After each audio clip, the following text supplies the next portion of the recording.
আচ্ছা, আপনি কি মাংসাশী? নিরামিষ খেতে পারেন না? আপনার মন কি খিটখিটে থাকে সবসময়? আপনার মনে কি অদ্ভুত একটা উত্তেজনা সবসময় কাজ করে? এটা কিন্তু সবার সঙ্গে কিছু না কিছু হয়ে থাকে।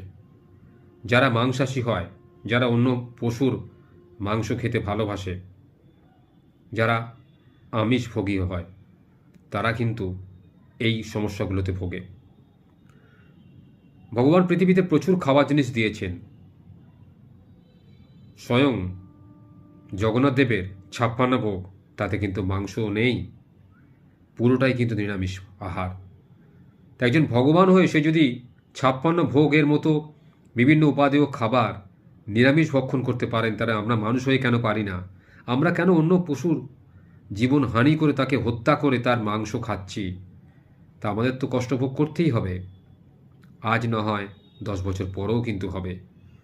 আপনি যখন দেখবেন যে পশুটা সে মারা যাবে বুঝতে পারছে, তার মাথা থেকে একটা গভীর চিন্তা কাজ করে, তার চোখ দিয়ে জল পড়ে, তার যে মৃত্যু হতে চলেছে কয়েক সেকেন্ডের মধ্যে বা কয়েক ঘন্টার মধ্যে, সে কিন্তু বুঝতে পারে। অর্থাৎ মৃত্যুর পথযাত্রী প্রাণীরা সবাই কিন্তু বুঝতে পারে যে তার পৃথিবী থেকে চলে যাওয়ার সময় হয়ে এসেছে। তার এমনই ভাগ্য, তাকে হত্যা হতে হচ্ছে, তাকে কেউ হত্যা করে খাবে। যখন সেটা বুঝতে পারে না, তার সেই ক্রন্দন, তার সেই আর্তনাদ সোজা কিন্তু ভগবানের কাছে গিয়ে পৌঁছায়।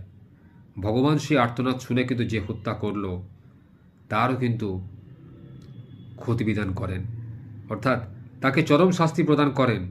হয় তার কোনো অঙ্গহানি হয়ে যায়, হয় সে কিছুদিনের মধ্যে অন্ধ হয়ে যায়, হয় তার শরীরে কোনো সমস্যা তৈরি হয়, অচিরে সে কিন্তু দীর্ঘদিন বেঁচে না থেকে মারা যায়।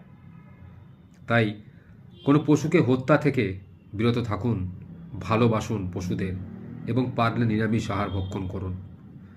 কোনো পশুর মাংস খেয়ে আপনি কোনোদিন সুস্থ থাকতে পারবেন না।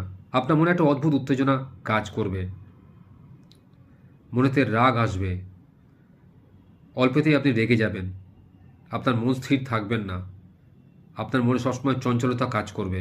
কিন্তু যদি আপনি নিরামিষ আহার ভক্ষণ করেন ভগবানের মতো, যেমন জগন্নাথের ৫৬ ভোগ দেওয়া হয়, সেরকম যদি আপনি শাকাহারী হন বা নিরামিষভোগী হন, দেখবেন আপনার দিন ক্রমশ উজ্জ্বল হবে, আপনার শরীর মনে উত্তেজনা ক্রমশ কমবে, মনের মধ্যে শান্তি আসবে যে আপনি কারো ক্ষতি করছেন না পৃথিবীতে বেঁচে থেকে।